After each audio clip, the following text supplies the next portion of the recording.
नमस्कार, स्वागत है आपका आज की हमारी इस वीडियो में, जहां हम आपको बताएंगे राजा पोरस के बारे में, उनके प्रारंभिक जीवन के बारे में, उनकी जाति के बारे में, उनके परिवार के बारे में, उनकी लड़ाई के बारे में और उनके पुत्र के बारे में। साथ ही साथ वो क्यों थे महान और शक्तिशाली नेता, ये भी इस वीडियो के जरिए आप जानेंगे।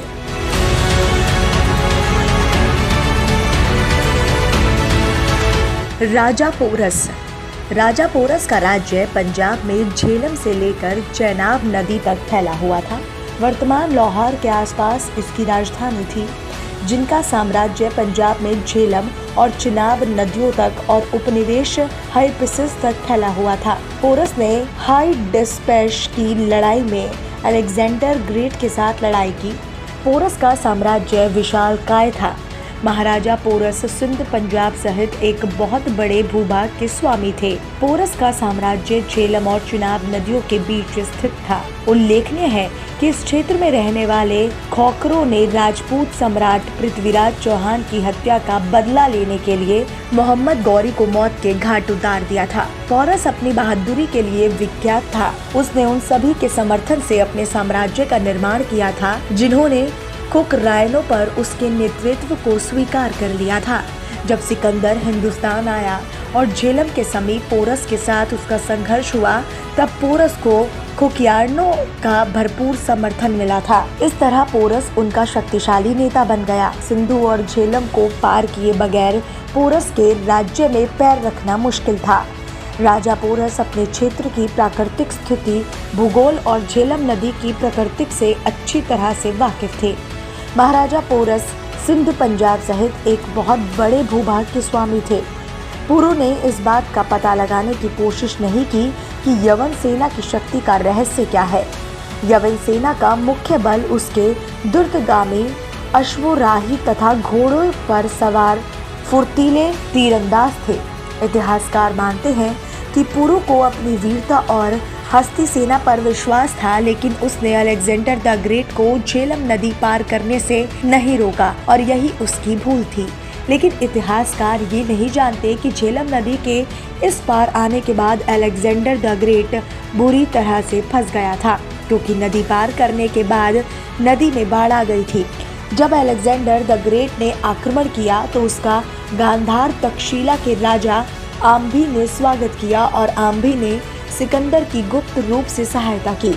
आम्भी राजा पोरस को अपना दुश्मन समझता था। सिकंदर ने पोरस के पास एक संदेश भिजवाया जिसमें उसने पोरस से सिकंदर के समक्ष समर्पण करने की बात लिखी थी, लेकिन पोरस ने तब अलेक्जेंडर द ग्रेट की अधीनता स्वीकार नहीं की। जासूसों और धूर्तता के बल पर अलेक्जेंडर द ग्रेट के सरदार युद्ध जीतने के प्रति पूर्णतः विश्वस्त थे। राजा पुरु के शत्रु लालची आम्भी की सेना लेकर अलेक्जेंडर द ग्रेट ने झेलम पार की। राजा पुरु, जिसको स्वयं यवनी 7 फुट से ऊपर को बताते हैं, अपनी शक्तिशाली गज सेना के साथ यवनी सेना पर टूट पड़े। पोरस की हस्ती सेना ने यूनानियों का जिस भयंकर रूप से संहार किया था, उससे सिकंदर और उसके सैनिक आतंकित हो उठे थे।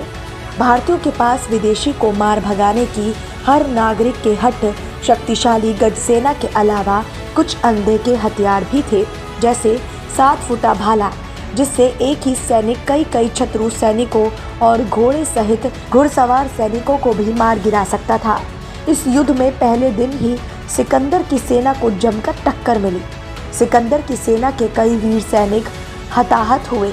यवनी सरदारों के भयंकरात होने के बावजूद सिकंदर अपने हट पर अड़ा रहा और अपनी विशिष्ट अंगरक्षक एवं अत्यंतः प्रतिरक्षा टुकड़ी को लेकर वो बीच युद्ध क्षेत्र में घुस गया। कोई भी भारतीय सेनापति हाथियों पर होने के कारण उन तक कोई खतरा नहीं हो सकता था। राजा की तो बहुत दूर की बात है। राजा पुरु के भाई अमर ने सिकंदर के घोड़े बुकी फाइल्स यानी कि संस्कृत भवक पाली को अपने भाले से मार डाला और सिकंदर को जमीन पर गिरा दिया। ऐसा यूनानी सेना ने अपने सारे युद्ध काल में कभी होते हुए नहीं देखा था। सिकंदर जमीन पर गिरा तो सामने राजा पुरु तलवार लिए सामने खड़ा था। सिकंदर बस पल भर का मेहमान था कि तभी राजा पुरु ठिठक गया। ये डर नहीं था, शायद ये आर्य राजा का शास्त्र धर्म था। बहरहाल तभी सिकंदर के अंगरक्षक उसे तेजी से वहां से भगा ले गए। पोरस का प्रारंभिक जीवन। अब जबकि पोरस की कहानी ग्रीक इतिहास में दर्ज है, उसके प्रारंभिक जीवन के बारे में ज्यादा जानकारी नहीं है। इसके अलावा कि वो एक बहादुर पुरु राजा था। उनका जन्म वर्ष अभी भी ज्ञात नहीं है, लेकिन अब जब से उन्होंने मई 326 ईसा पूर्व में हाइडेस्पेस की लड़ाई लड़ी और 340 ईसा पूर्व से 321 ईसा पूर्व के बीच शासन किया, उनके समकालीन महापद्मनंदा थे, जो उनसे थोड़े बड़े हो सकते थे क्योंकि उन्होंने नंदा की स्थापना की थी। साम्राज्य 5 साल पहले 345 ईसा पूर्व और बाद में मगध साम्राज्य के उनके पुत्र धनानंदा को चंद्रगुप्त मौर्य ने 321 के आसपास हराया था। चूंकि पोरस केवल 30,000 पैदल सेना, 40,000 घुड़सवार सेना और 85 युद्ध हाथियों के साथ सिकंदर महान के साथ लड़ने के लिए गया था, जब धनानंदा के पास 20,000 पैदल सेना, 80,000 घुड़सवार सेना और 6,000 युद्ध हाथी शामिल थे। हमें पता चलता है कि पोरस और उसका राज्य दोनों नंद साम्राज्य की तुलना में बहुत कमजोर और नाम मात्र का था।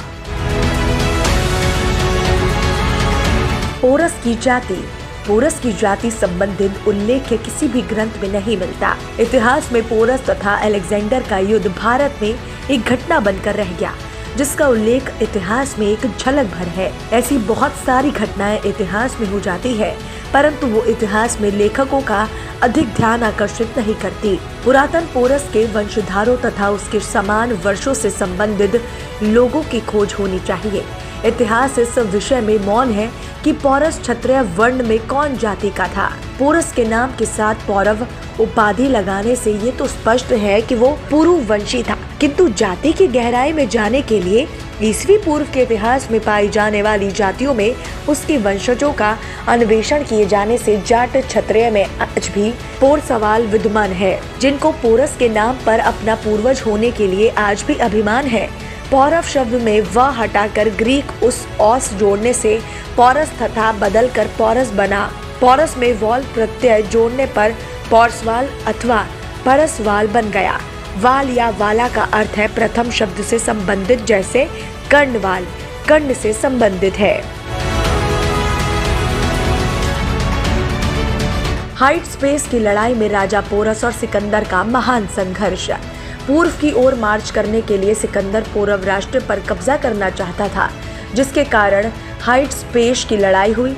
हाइडेस्पेस कुछ और नहीं बल्कि झेलम नदी का ग्रीक नाम है।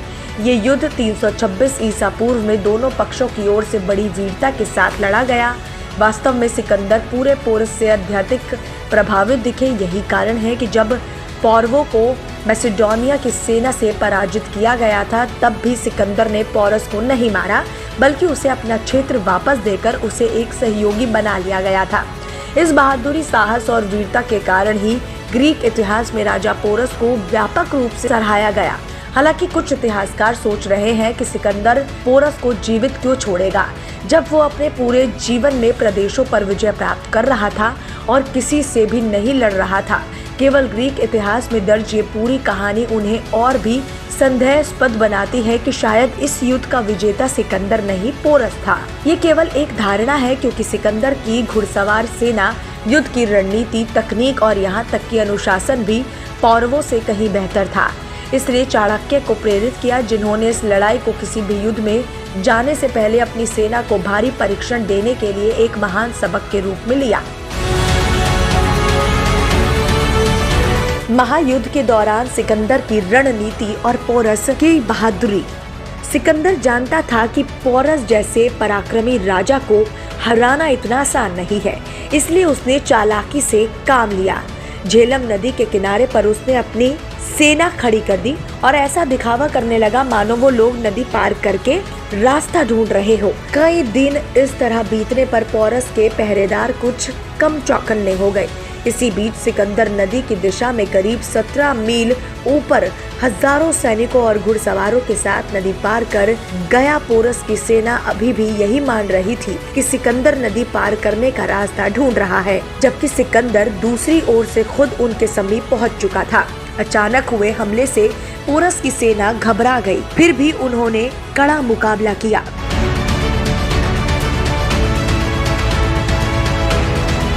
महान व शक्तिशाली नेता थे पोरस राजा। हमारे भारतीय इतिहास के पन्नों में सुनहरे अक्षरों से अपना नाम दर्ज करवाने वाले राजा पोरस को इतिहासकार बहुत ही महान और शक्तिशाली राजा मानते हैं।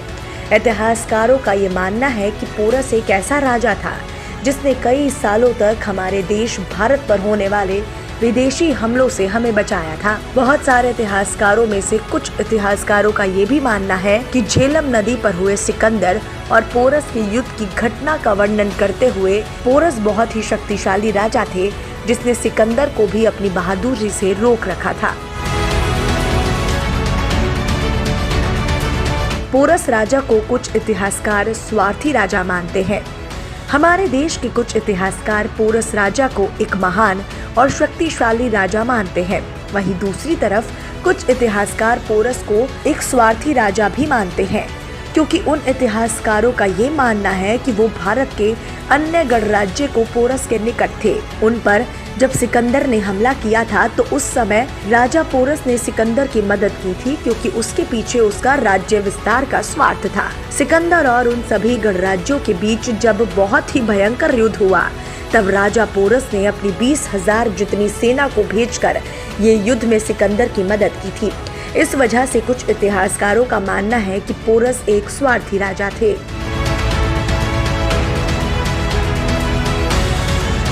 इतिहासकारों द्वारा वीर पोरस के साथ किया गया अन्याय। अफसोस की बात यह है कि इस तरह के वर्णन होते हुए भी लोग ये दावा करते हैं कि सिकंदर ने पोरस को पकड़ लिया और उसकी सेना को शस्त्र त्याग करने पड़े। जितना बड़ा अन्याय और धोखा इतिहासकारों ने महान पोरस के साथ किया, उतना बड़ा अन्याय इतिहास में शायद ही किसी के साथ हुआ होगा। एक महान नीतिज्ञ, दूरदर्शी, शक्तिशाली वीर विजयी राजा को निर्बल और पराजित राजा बना क्यों दिया? क्योंकि सिकंदर परे यूनान, मिस्र, ईरान, इराक, बैक्ट्रिया आदि को जीतते हुए आ रहा था। इसलिए भारत में उसके पराजय और अपमान को यूनानी इतिहासकार सह नहीं सके और अपने आप को दिलासा देने के लिए अपनी एक मनगढ़ंत कहानी बनाकर उस इतिहास को लिख दिया जो वो लिखना चाह रहे थे। भारतीय इतिहासकारों का दुर्भाग्य देखिए कि उन्होंने भी बिना सोचे समझे उसी मनगढ़ंत यूनानी इतिहास को नकल कर लिया। पोरस का परिवार। तक्षशिला की राजकुमारी अनसुया को पोरस की मां और पुरु राजा बामनी को उनके पिता के रूप में दिखाया जा रहा है। हालांकि ऐसा कोई ऐतिहासिक साक्ष्य या फिर रिकॉर्ड नहीं है जो उसके परिवार का विवरण देता हो। ये केवल एक काल्पनिक तत्व हो सकता है, क्योंकि वास्तव में कोई भी उसके परिवार के बारे में नहीं जानता। इसके अलावा हमें वास्तव में संदेह है कि क्या उनकी मां तक्षशिला प्रांत से संबंधित थी, जैसा कि धारावाहिक में दिखाया गया है, क्योंकि तक्षशिला राजा अम्भी पोरस के साथ एक बड़ी दुश्मनी साझा करते थे। वास्तव में ये वो था जिसकी सिकंदर को अपने सबसे बड़े प्रतिद्वंदी पौरव राष्ट्र के राजा पोरस से लड़ने के लिए आमंत्रित किया गया था।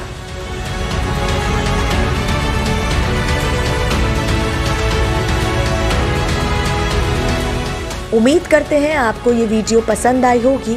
आप हमारी इस वीडियो को लाइक शेयर करके चैनल को सब्सक्राइब करना ना भूलें।